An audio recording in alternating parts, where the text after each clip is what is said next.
ich mit zu der Borge, so lässt mir doch gehen. Kauf mir den nächsten Hochkränkelchen, wie ich den Hoffen dort wieder weggefängt und immer spiele. Es passt nicht, was man da spielt. Was ist eins? Zähne, reiß mein Fuhr durch meine Baseball spielt.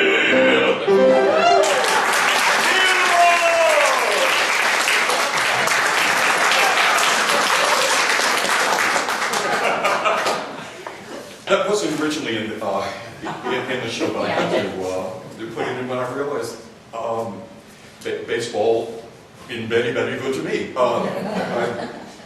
At any rate, thank you so much. Thank you for coming out on this early, sizzling day in Vegas.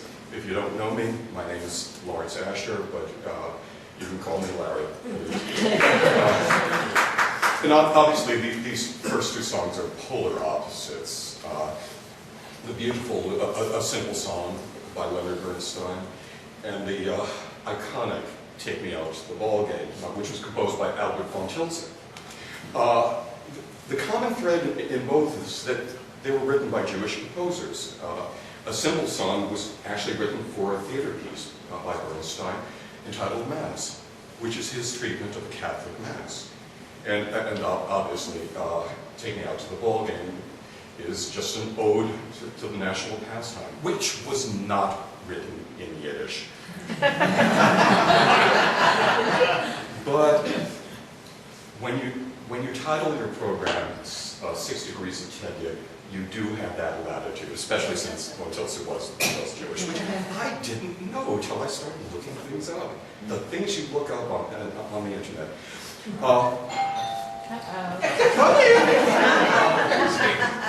Let's reconsider.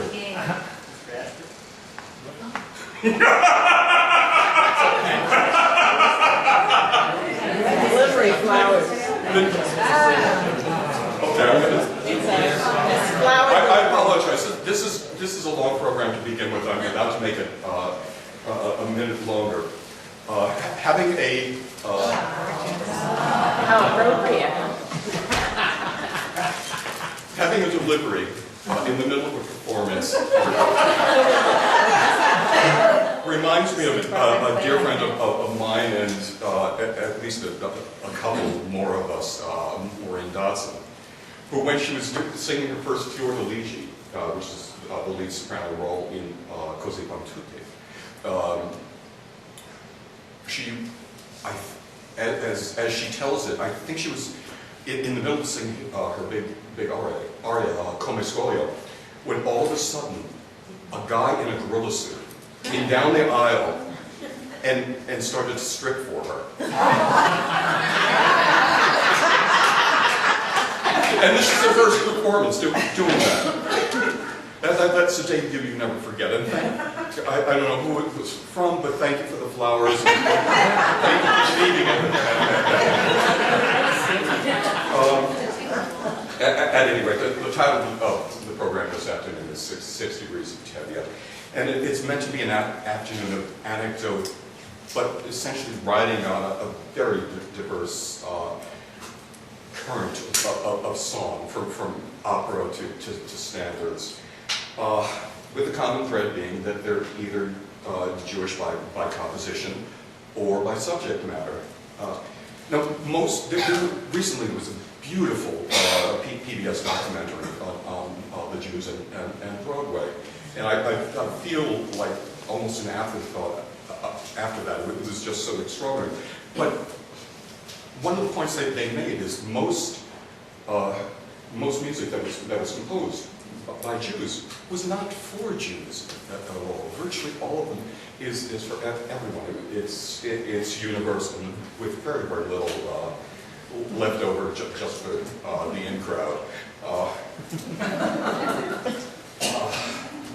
So anyway, as you can see by the board over here, there are many, many examples of Jewish composers. Hamlish and Baccarat, then there's the Bergmans, yes, to Whitman and Meyerbeer, songs by the Shermans, Offenbach, Korngold, Torme, Carole King. These are composers that I will not sing.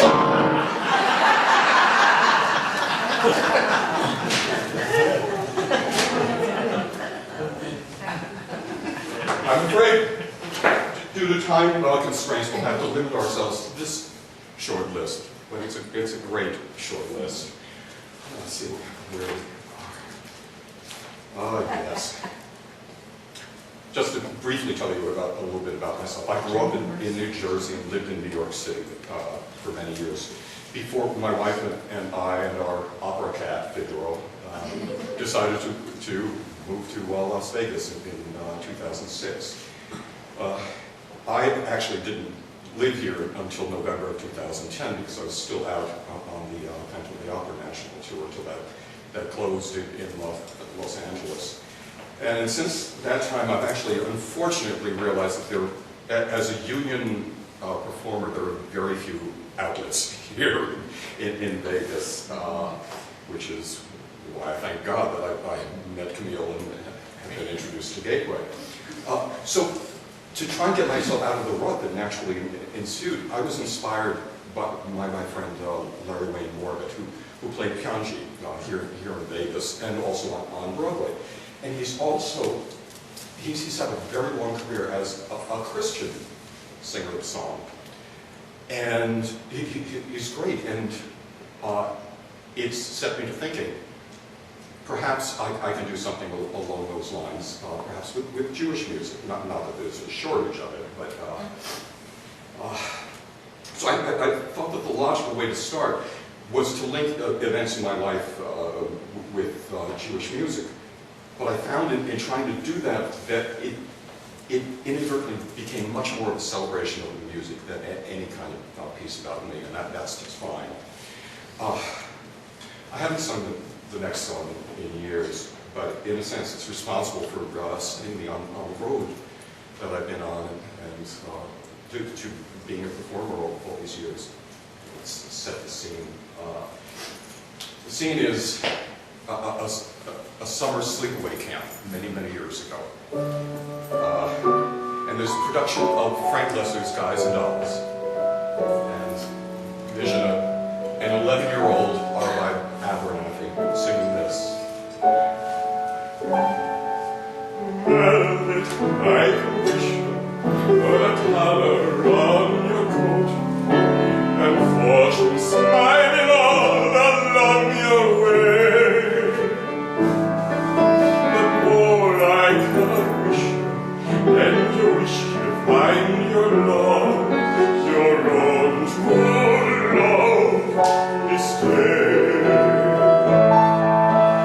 Mansions I can wish, 7 footmen all in red, and calling cards upon a silver tray.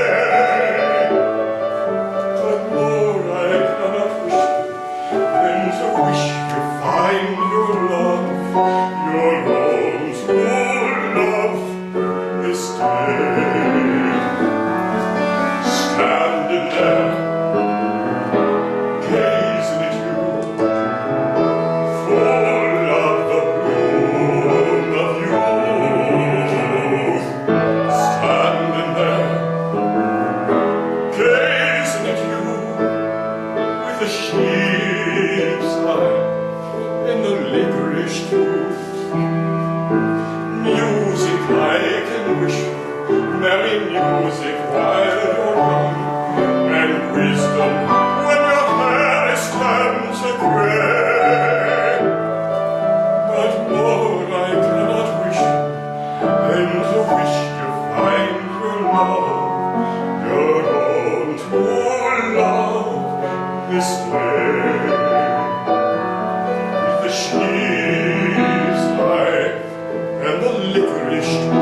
It's from Guys and Dolls. It's Frank Lesser as opposed to Lerner and Lowe, who were on the other board. Are they on this one? They are on this one? Dang it. They snuck into the second act. No, it's from Guys and Dolls, and it's essentially a throwaway song, but for me it certainly wasn't. I guess all it takes is for some people to go on stage and sing a song and make your mother cry. Actually, my sisters would never forgive me if I didn't vary for a second and tell you about something about my mother. She's actually, we think, responsible for this fine head of hair that I have tonight. And her secret method of nurturing that was to take a bowl of oatmeal, which I was refusing to eat as a child, and dump it on my head. And ever since then, I've had hair. And look, it works. I'm not suggesting you go home and try it with any children or anything. How's their hair? Years later, I make my Broadway debut in another lesser musical, The Most Happy Fella, and get to sing a very different song.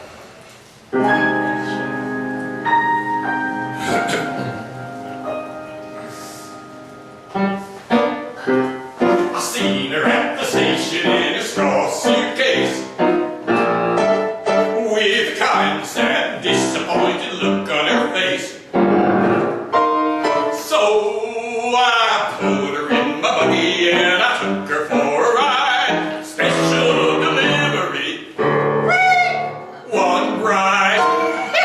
Yep, I seen her at the station, so I hauled her free, with the compliments of Route 11 RFD. Here she is in fair condition with a slightly damaged pride. Special delivery, one bride.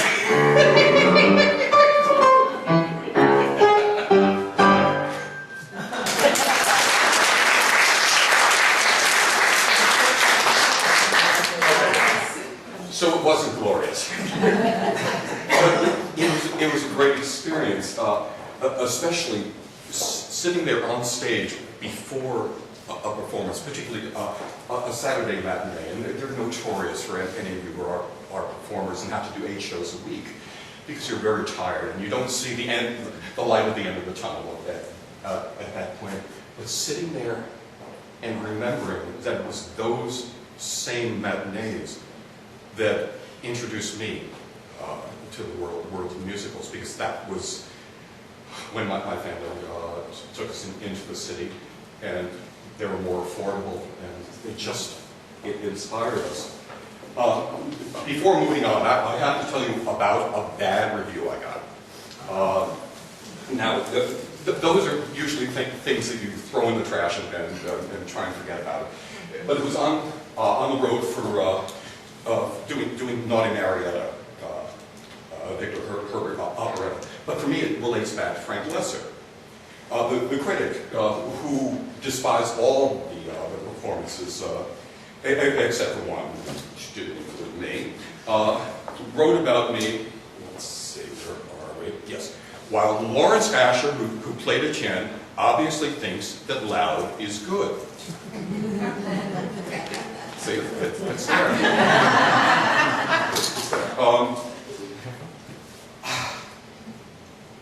I say thank you.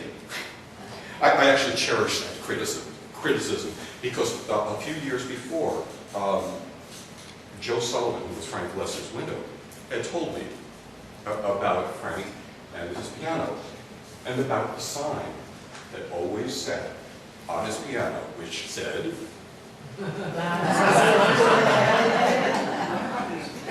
so I was very honored. I was blessed growing up with a very supportive mother and father. And as a matter of fact, they drive all over the country to hear me and see me perform. It didn't matter whether I was playing the second toadstool from the end or doing a lead. It didn't matter. They were always there for me. Years ago, when I lost my father, I was lost. And even though he wasn't a musician, I found in a song by Maltby and Shire, from Closer Than Ever, an expression of how much he meant to me and about what I do and who I am. I was too devastated to sing it at his memorial, so let's see what happens.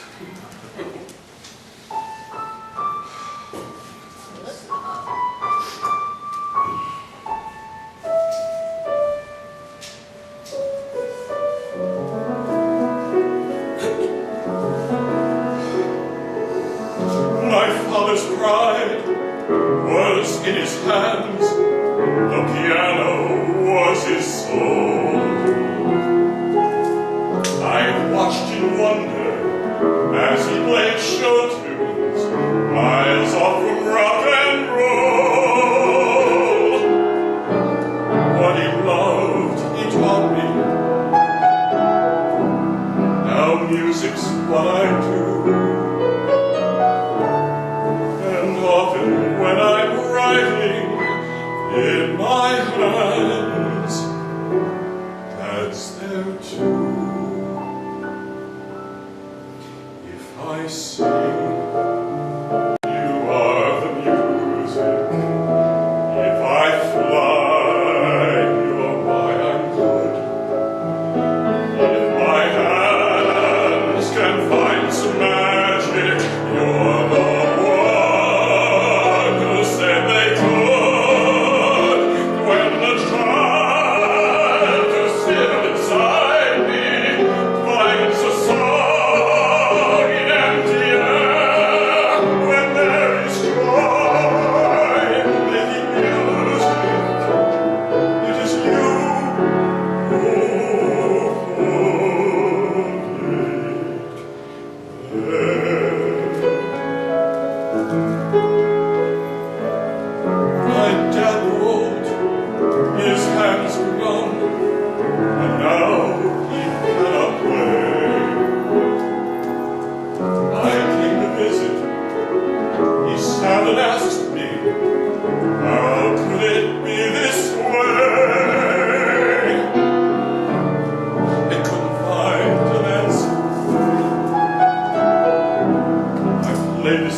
We all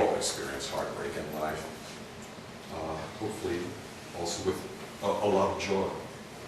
At one point, my first wife and I broke up.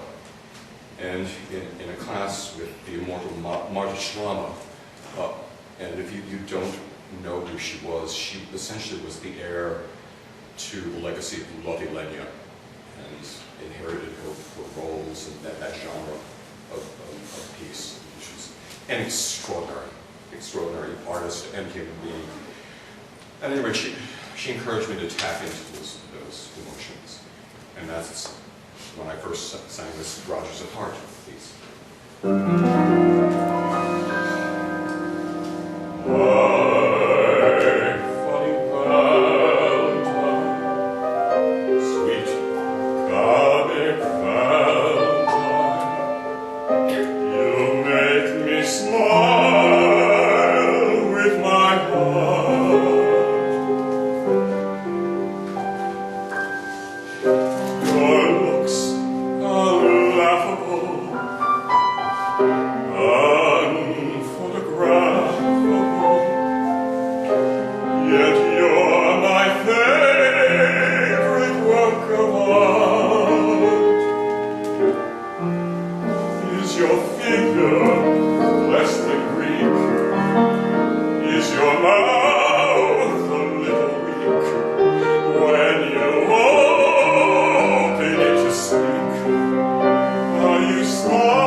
Marta cried. The next song was composed for the Goldman Follies by George Gershwin. And it was the last song that he was to compose. He died before the completion of the movie. And after his death, his brother Ira wrote these lyrics, which I've always believed were a love song from him to his brother. Now, I love the love expressed in this song, and I love it so much I sang it to my wife, Jennifer, on our wedding day, which is 12 years ago, about 3 weeks from today. Actually, the day after Angela's home.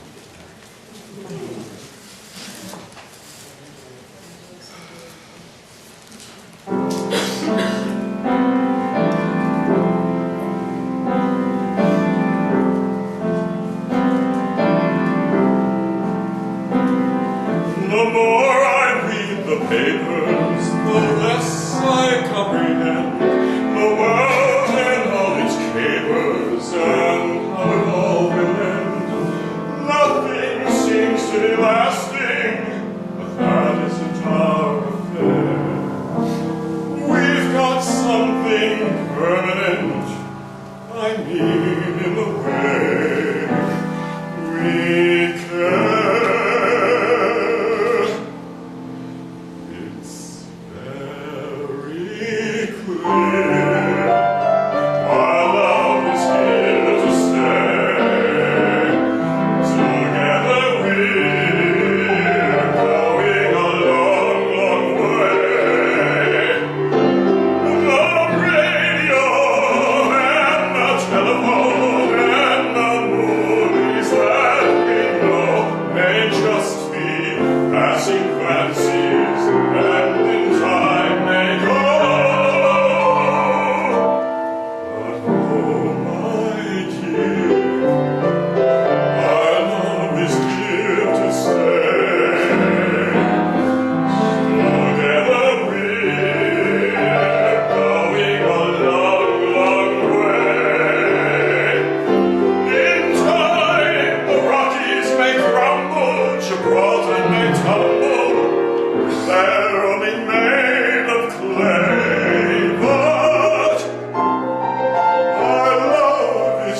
shout out over the decades to Mark Purcelli, whose arrangement that is.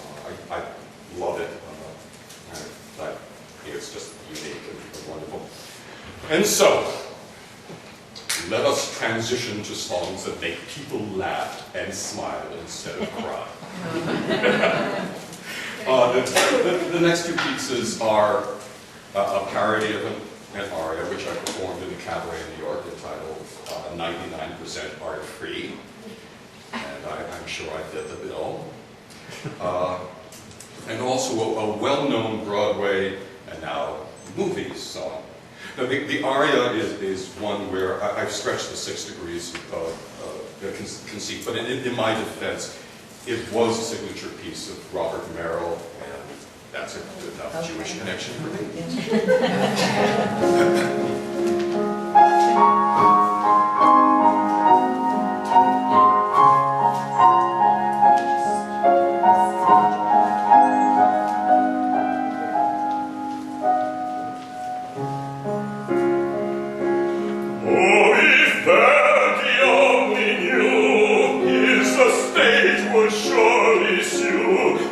The state would surely sue. Oh, if Verdi only knew. Viola's now a whore. Yes, I know she was before, but this time there's even more. She's become a crashing bore. Years ago, Viola and taste and style and class. Now they've made her like Madonna, a trashy piece of ass. Oh, why did it have to change, and why was it rearranged?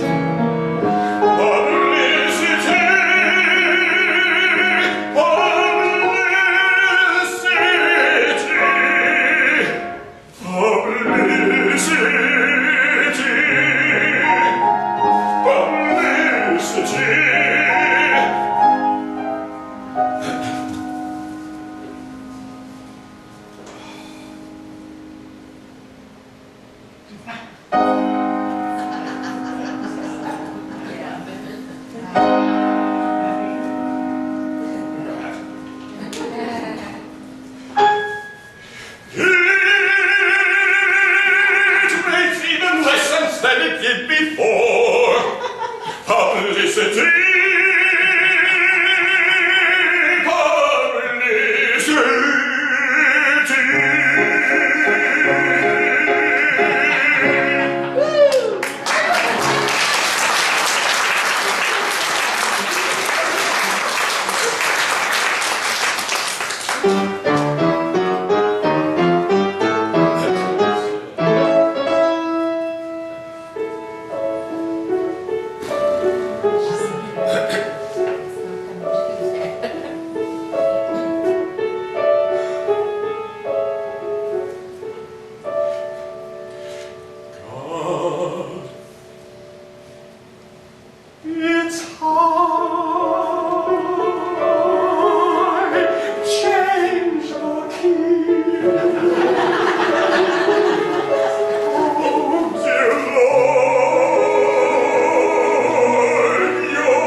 See, the aria actually has a parallel connection with Robert Merrill.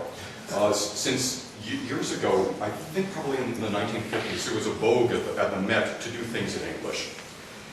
And instead of just sticking to the normal Mozart or Rossini in English, they had a translation of Traviata in English.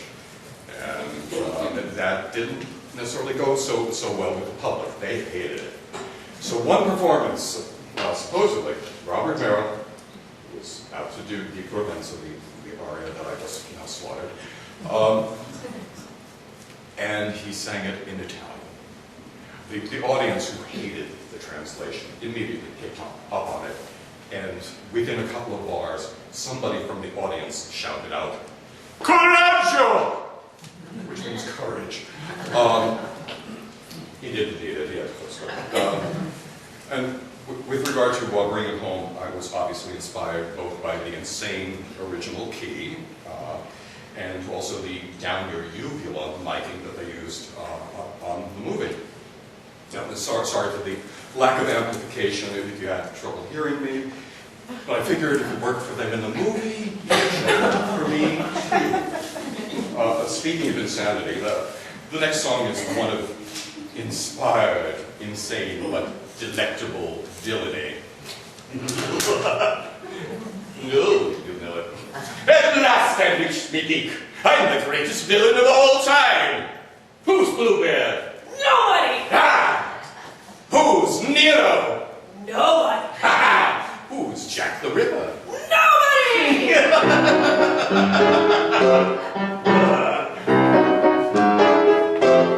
Who's the swiniest swine in the world? Captain Hook, Captain Hook. Who's the dirtiest dog in this wonderful world? Captain Hook, Captain Hook, Captain of villainy, murder and loot, eager to kill any who thinks that my hook isn't cute. Say it's cute. It's so cute! Who's the slimiest rat in the pack? Captain Hook, Captain Hook.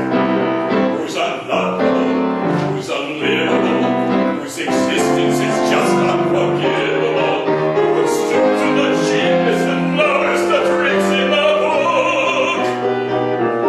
Slimy, slimy Captain Hook. Ah, all mortals envy me.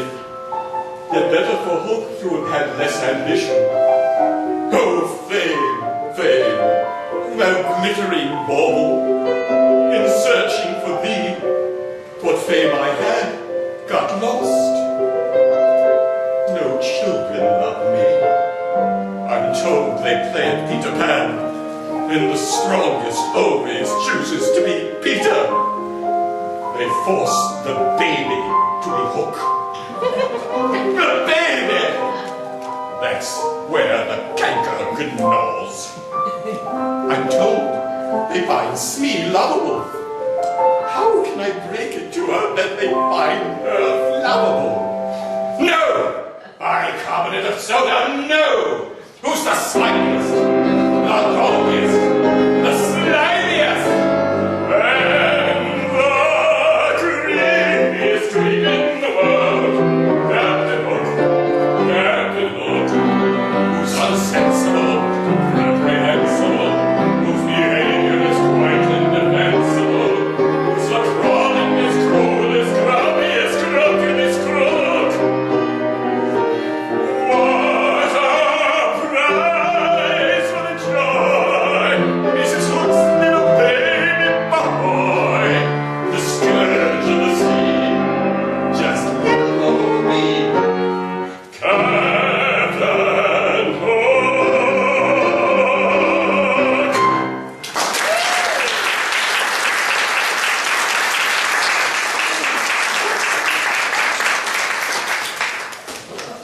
Don't you dare. I'll go back to the other category.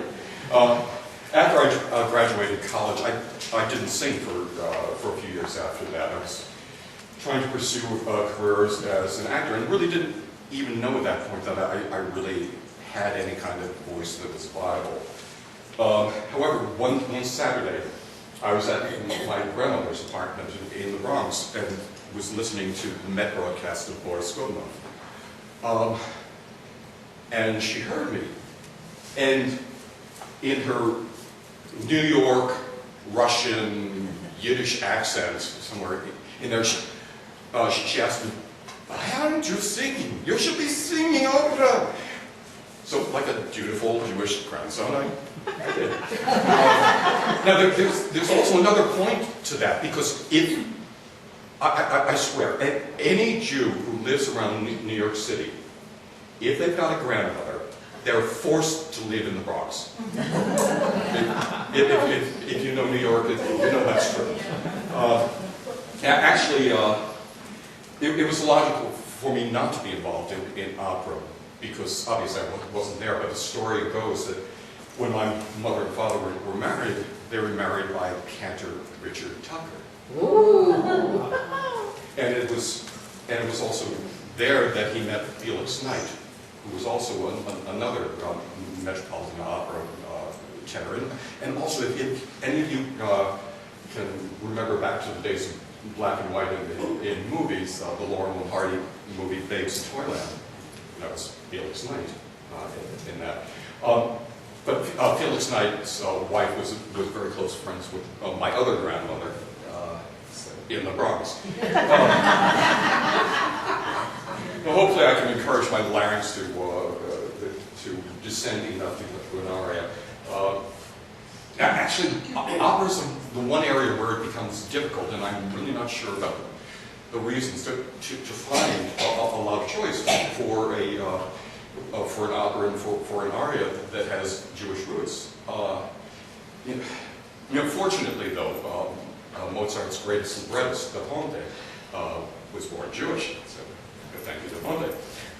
Now, I've been fortunate to do leads in 3 different Mozart operas, and my favorite is Figaro in Marriage of Figaro. And I'd like to introduce my cousin, Ruthie. Come, Ruthie. Now, I haven't talked to her about this, other than just ask her permission to bring her up here. But it's a good thing to have.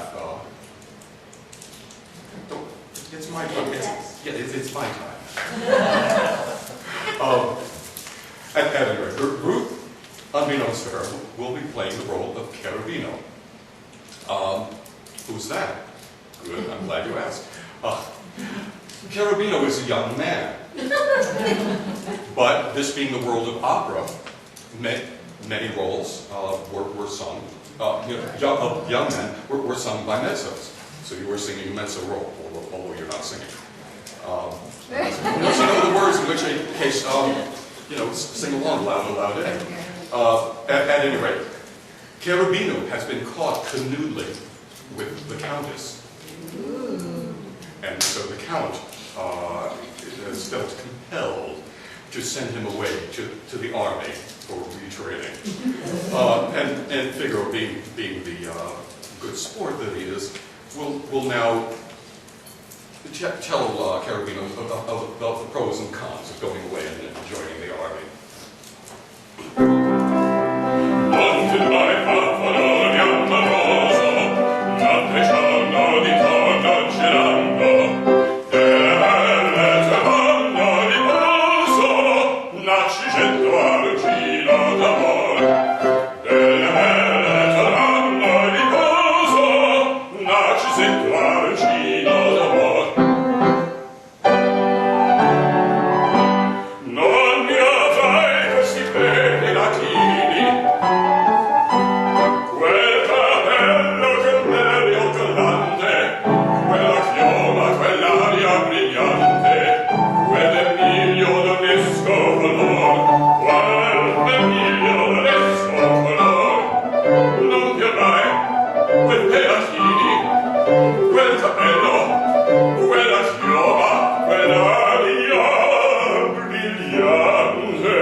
Non che dai fa pallone a giorno ti torno girando, delle belle trovando riposo, narcisetto argino d'amor.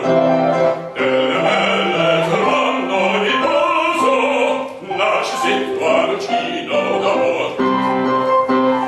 Trovato i miei un po' barbato, che vanno stacchi stretto sacco, schioppa in spalla, scioglie a fianco, colla dritto, muso franco, un casco, un turbante, molto onore, poco cantante, poco cantante, poco cantante, ed invece a te il fandango, una pace a te il fandango, per guardi che baroni, ora nevi e solioni, a c'è tutti i tramoni, di bambali, di coloni, che li parli in tutti i tuoi, all'orecchio banchi schiar. Non piovrai, quel bene a chi, non piovrai, quella chioma, non piovrai, quella chioma, non piovrai, quell'aria brillante, non piovrai pappalone amoroso, notte e giorno ti torna girando, delle belle tornando riposo, narcisetto argino d'amor. Delle belle tornando riposo, narcisetto argino d'amor.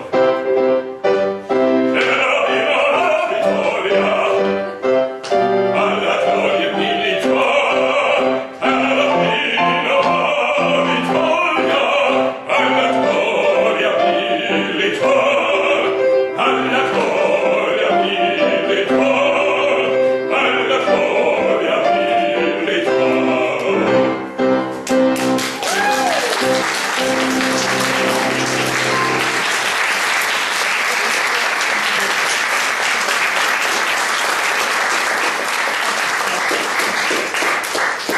Thank you, Rufala.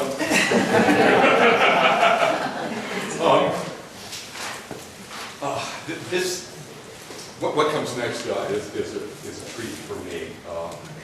I get to introduce to you a friend and a very, very gifted singer, Cynthia Lynn, who, as a teaser for her own program, will sing a couple of standards by, you guessed it, Jewish composers. In particular, I'm very grateful that she's managed to include a Sondheim number in it. The anecdote is for another time, but Sondheim has a connection to my wife and I being together. But unfortunately, if I was going to sing a Sondheim song, my want, unfortunately, would be to do something from Sweeney Todd, which probably wouldn't be the most apropos for this afternoon. At any rate, please welcome my friend, Cynthia Lynn.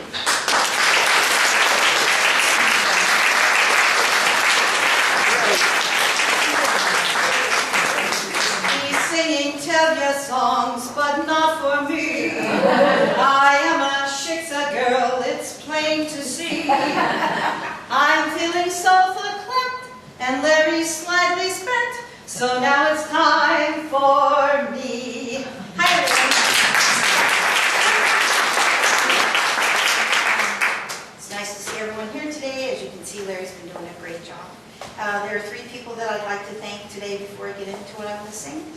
One is Larry for giving me the great opportunity to sing for you. Two is Isaiah, who introduced me to Larry. And finally to Camille for being such a great So Larry asked me to take part in his show today. He said that I could choose from any songs by any Jewish composers, which is easy because they wrote most everything. So I picked three of my favorites. And I found that while I was looking at the songs that there was a theme running through. That of longing, loving, and losing. Having said that, I'd like to sing that song the way it's supposed to be sung. Old man, son dreams come true. Just try it, and I'll start a riot. Beatrice Fairfax, don't you dare ever tell me he will care. I'm certain it's the final curtain. I never want to hear from any cheerful Pollyannas who tell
about you.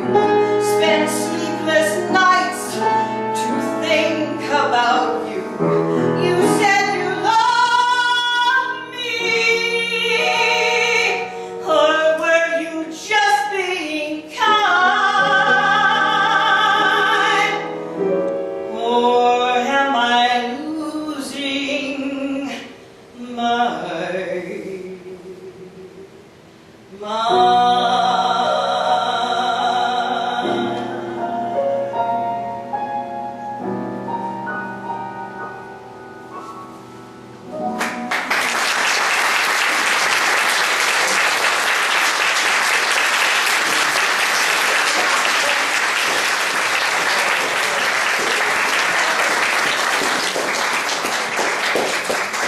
Cynthia. Cynthia. Back, please.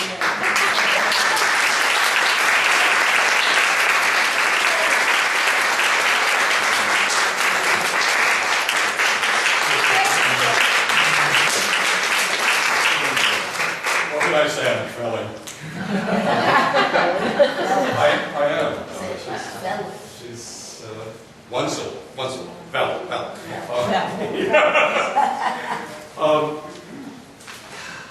Gosh, probably just have this in here. It's probably a good time now also to introduce and thank my wonderful pianist. You have to be very careful around her about how we pronounce things.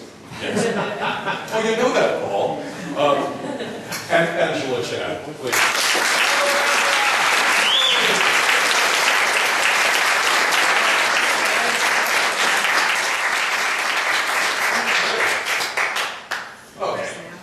Actually, the next three pieces are inspired by the feeling I have now as I'm essentially exiting about a 19-year period of my life, which for the most part involves Phantom of the Opera. And, well, not now. At any rate, but 19 years ago, I was a different person. I look in the mirror, and to me, I was an older, juvenile / leading man. And now I look in the mirror, and I don't quite know. At any rate, it's different. But it does give me permission to look at other material that I never would have looked at before. And with that in mind, let's see, is there anything else I want to cover there? I don't think so. Yeah. You know, obviously, I'm much too young to sing any of this, but please keep that in mind. All three are reflective looks on a man, on who he is and where he's come from. But they're all very, very different in their perspective. So I call this section Alta Caca Light. I won't translate that. Goodbye. Goodbye. Goodbye. Goodbye. Goodbye. I hate to say you died. Well, anyway, goodbye. Goodbye. Goodbye. Goodbye. Goodbye. Couldn't put it off. I would love to put it off, but then you only have to do this painful scene again. So let's just say goodbye.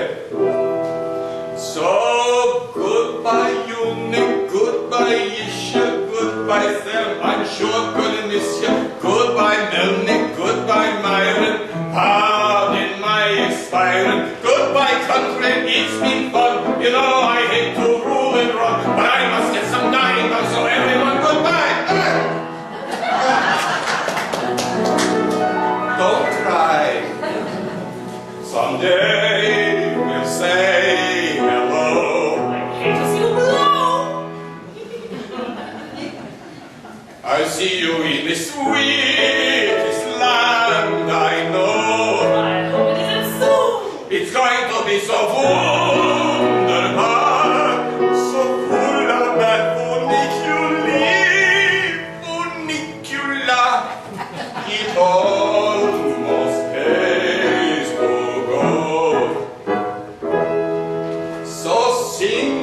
Natasha, you too, Bradley, not you saw, you sing very badly. Dance, Matilda, till I holler, for the funeral parlor. Down with rotten rhetoric, I think I'm getting very sick. So sing or dance or do until it works, we can't go at night. Hey, dance play, get up, dance, dance, dance, dance. Nobody's dancing.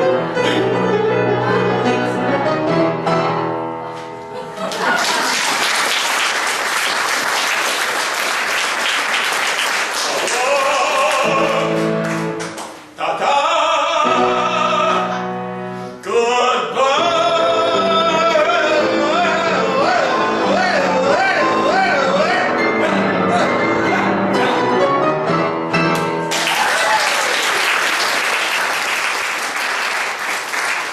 Send flowers. Already did.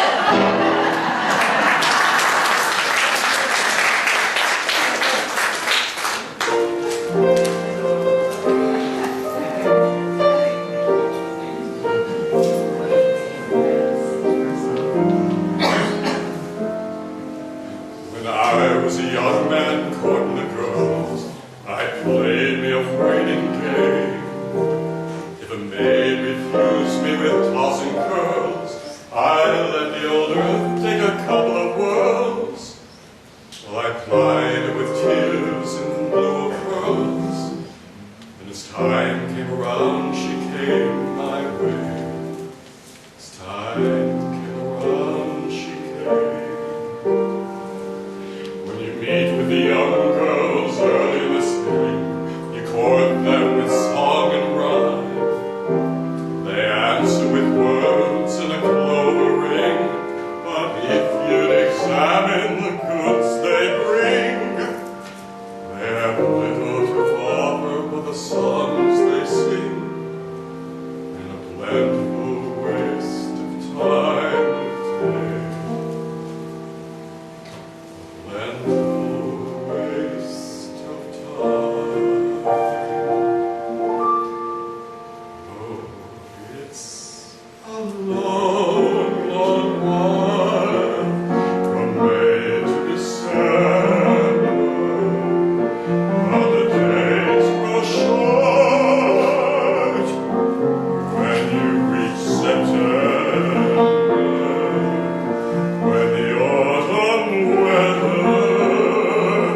even if love comes through the door, the kind that goes on forevermore, forevermore is shorter than before.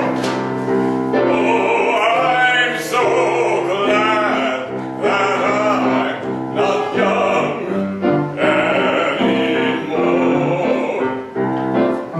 The tiny remark that tortures you, the fear that your friends won't like her too. I'm glad I'm not young anymore. The longing to end a stale affair until you find out she doesn't care. I'm glad that I'm not young anymore.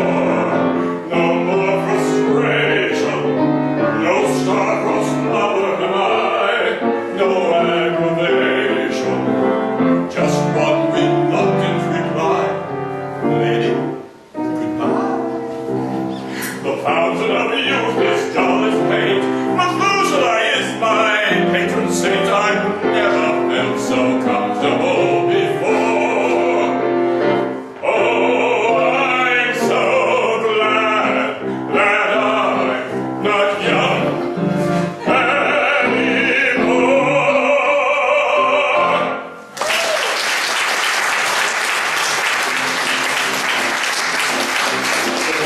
You're the best or worst until you find out you're the first.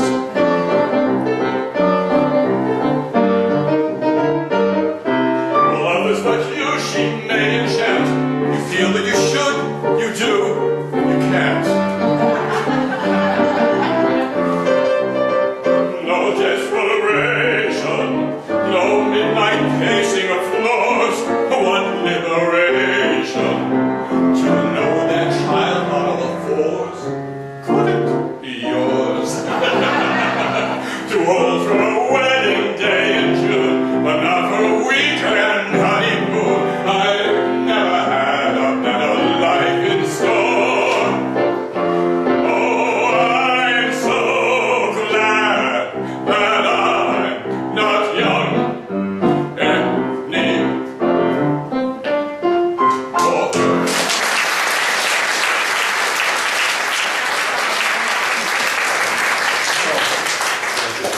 And thank you for being cooperative and allowing me to interject that encore. I had never known that it existed because like probably most of you, I'm really only familiar with the movie Gigi. And there we have our Learner in Love before. But finally I listened to the CD of the Broadway performance, and Alfred Drake is there singing this incredible number with the extra added attraction of those encore lyrics, which I find great. Working backwards, the second song was September Song, and it's from Knickerbocker Holiday by Kurt Weill, and it was originally sung by John Huston's father, Walter Huston. The first of the songs was by Cy Coleman, and actually the musical had a book by Neil Simon, and it's entitled Little Me. And the scene was where a prince who is not much beloved within his kingdom is about to die. And actually it was also one of 8 roles that Sid Caesar did in the original production. So, what would an afternoon of Jewish music with an emphasis on Broadway be without a Rodgers and Hammerstein number? And we're not going to count the first one because it was Rodgers, but no Hammerstein in it. And what would a Broadway number be without an anecdote to go with it? Now, I've done South Pacific 3 times with Jerome Hines, and with Spiro Mallis, and with Giorgio Tozzi. When I was just starting out, my second equity show was a touring production of South Pacific, and it starred the great American bass from the Metropolitan Opera, Jerome Hines.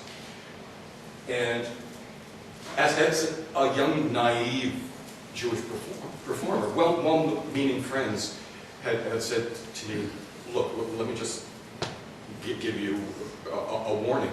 Drumheins happens to be an evangelical Christian, so just be aware of that. That was so unnecessary. Jerry, in addition to being an extraordinary singer, was a man. He was a superhuman being. He had deeply held beliefs, but they were his, and not imposed on anybody else. And also, I found out one day that he also was capable of a bit of mischief. At the end of a day of rehearsal, our music director had his wife pick him up at the end of each day. So we were done for the day, and she hadn't arrived yet. So he walked over to Jerry and quietly was talking with him for a minute. So Jerry then went to the back of the room by the piano in the far corner of the room and pulled down behind it. So the music director's wife came in, and he said, "Oh, honey, please wait, stay there. I've been practicing. You've got to hear this." So he retreated back to the piano, plunked out a note, took a deep breath, and sang, "Some enchanted evening," and continued on for about 16 measures or so. And at the end of it, Jerome Hines, all 6 foot whatever of him, unfolded from behind the piano to take the bow. It was, I found delicious. Yeah, it was great. At any rate, this is my chance to do a little South Pacific.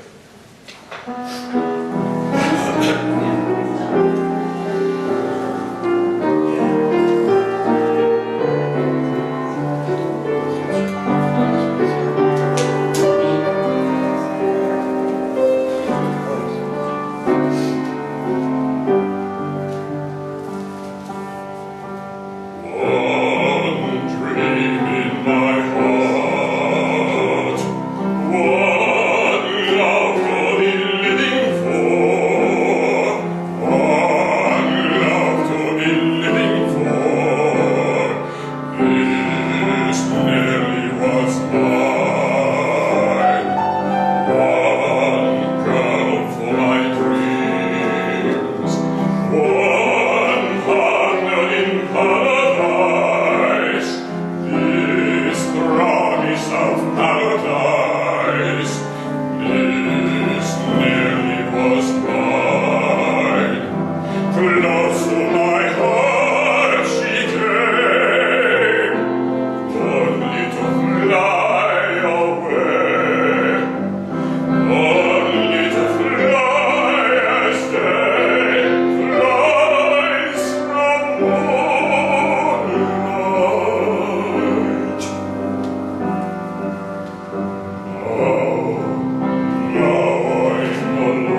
The next section contains a different kind of Jewish music, not something unlike anything we've touched on before. The first actually is a Jewish song composed by a non-Jew. On those saddest occasions when we lose someone dear to us, Jews are comforted by a prayer. It's called the Mourner's Kaddish. And it's actually not even in Hebrew. It's in Aramaic, but it's so similar to Hebrew, it's probably not worth mentioning. But the feelings are universal. We all go through this. And the French composer Ravel wrote a beautiful and impassioned treatment of it, which I'd like to sing for you now.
piece, and especially coming from someone whose heritage that isn't.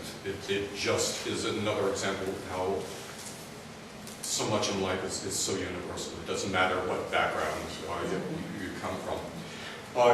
Years ago, after college, and a subsequent reminder by my grandmother, which I started studying voice at the 92nd Street Y in New York. And in addition to all the glorious concerts that they actually present there, it's YMHA. They had a music school, and while there I got to study with the likes of Judith Raskin and Margaret Shankuks and Lazar Weiner.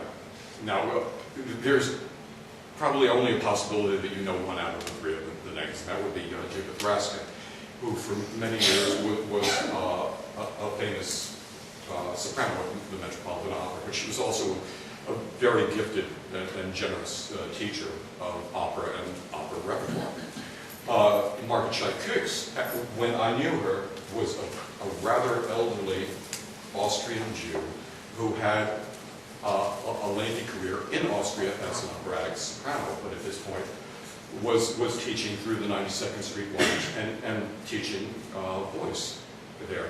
And also to tie it in with something else, her downstairs neighbor was Lottie Lenda.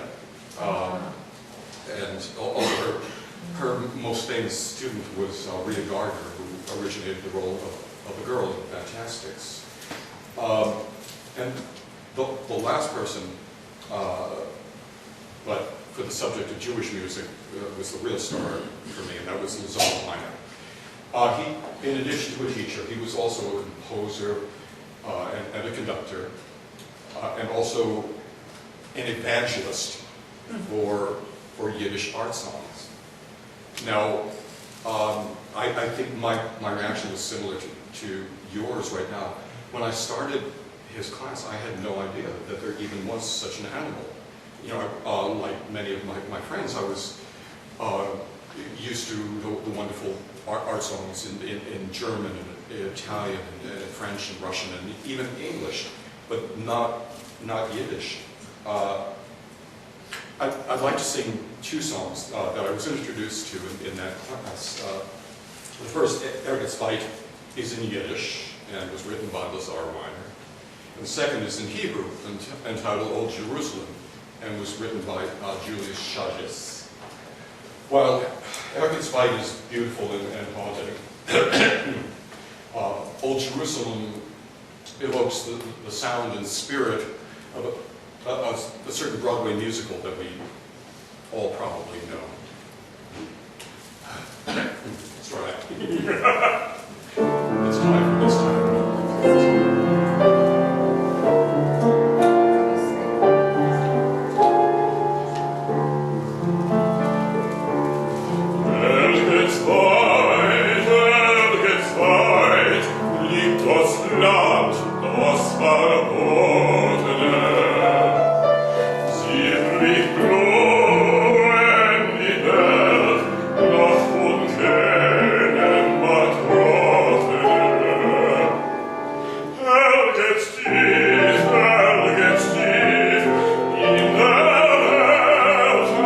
Helge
I'd like to leave you with a little wisdom from Lazar Warner.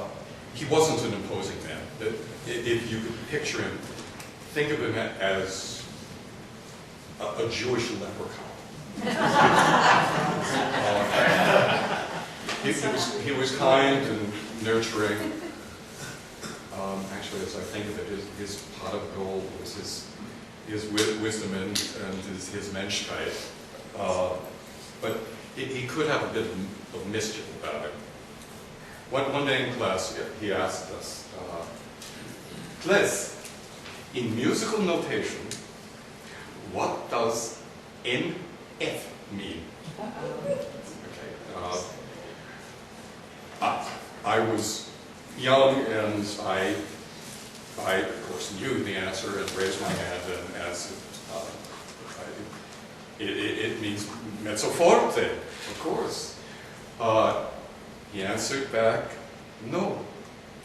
MF means mit feeling. Okay? So, he then asked us, okay, class, in musical notation, what does NP stand for? Now, at this point, nobody had chutzpah. Nobody would answer. We weren't fools. Maybe we were. At any rate, he finally answered for us.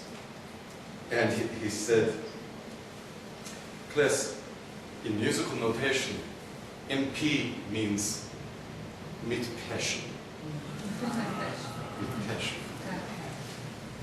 It's why we do what we do.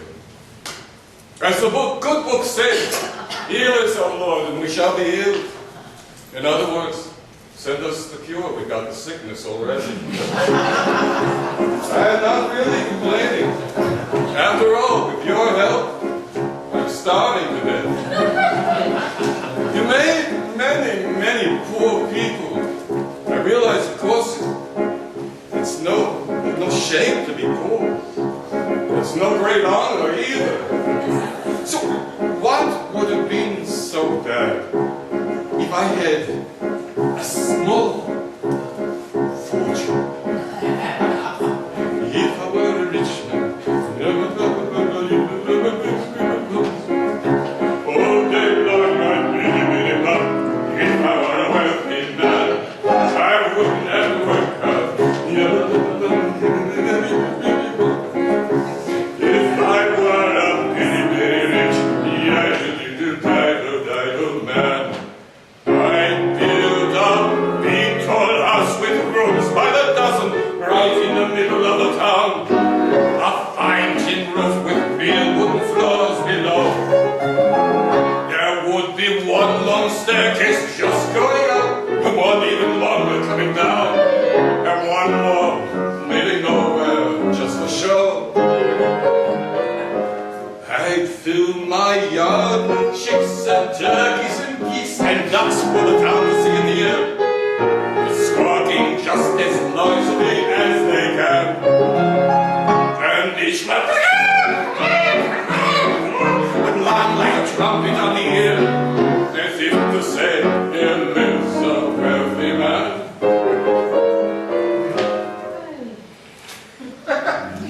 If I were to reach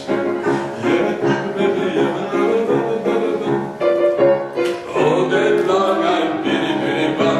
If I were a wealthy man, I wouldn't have to work hard. If I were a bitty rich, title man, I'd see my wife, my girl, and looking like a rich man's wife with a proper double chin, supervising meals to her heart's delight. I see her putting on airs and strutting like a peacock. What a happy mood she's in, screaming at the service day and night. The most important men in town would come to call on me. They would ask me to advise them, like a Solomon the wise. If you please, Tevye, pardon me, Tevye. Causing problems that would cross a rabbi's eyes, but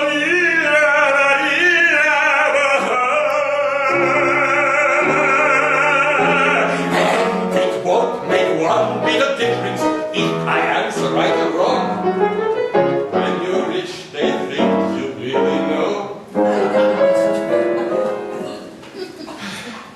If I were rich, I'd have the time I like to sit in the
thank you so much for quelling so much, but then being so wonderful.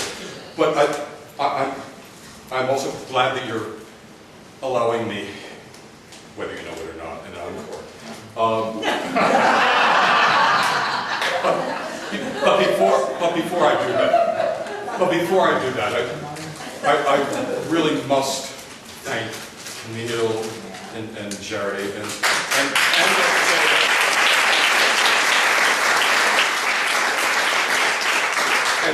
the Gateway Arts Foundation. They do so much for artists in Las Vegas. They're among other people. My good friend Paul debuted a wonderful show a couple of months ago.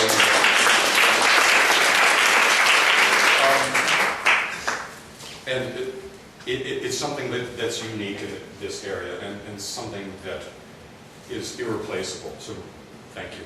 Thank you. I'd also like to thank the spectacular Cynthia Lynn.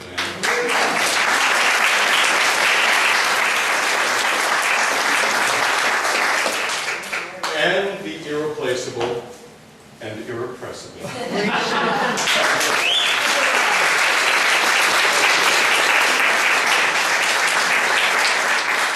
I promise that this next number will indeed be the last, but I know this is a long program for this neck of the woods, but to me, there just was an arc of things that needed to be covered. And when I was trying to figure out if I was going to do an encore, what should it be? Should it be tradition that we all know and love on its own because it's so extraordinary and touches everyone, or go the road less traveled? This last piece is not rhapsodical, and it's not well known. It's not even known within Jewish circles. But it's my favorite Yiddish art song. It was introduced to me, of course, by the Zohar Miner, at the 92nd Street Y. And it wasn't his song, but he loved it dearly. And to me, it's extraordinarily moving. It was composed by a man named Moses Milner, and it's called In Cheder, in school. In it, it's a scene between a rabbi and a young boy. And in it, glasses, so muted in a minute, the rabbi is trying to teach the young man that he grew alphabet. And the young man does not want to be there. He wants to be anywhere else but there, doing anything else. And the rabbi tries and tries, and finally has to give up. But before he does, he stops the young man before he can fully escape and tells him that the most important thing in a Jew's life is Torah.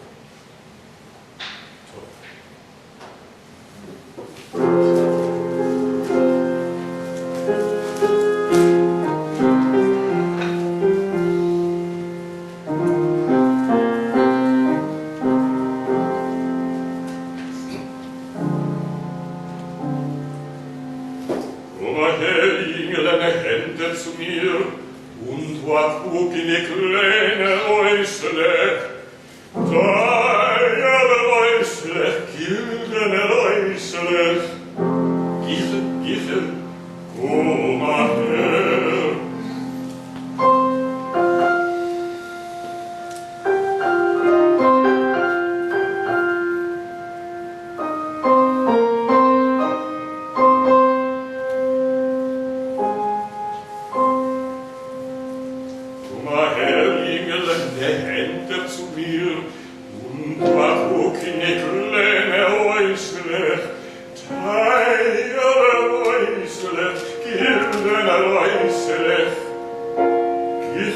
Giche, komm her.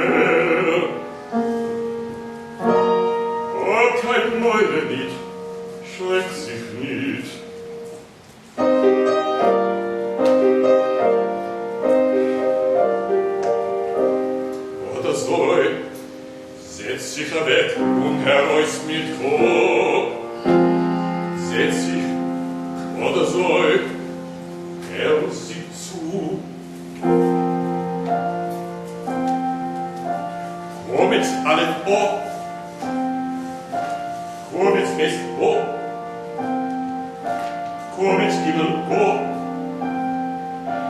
komm jetzt alle vor. Was ich alle ab, was ich bis da, was ich Himmel gab, was ich da.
Cynthia Lynn.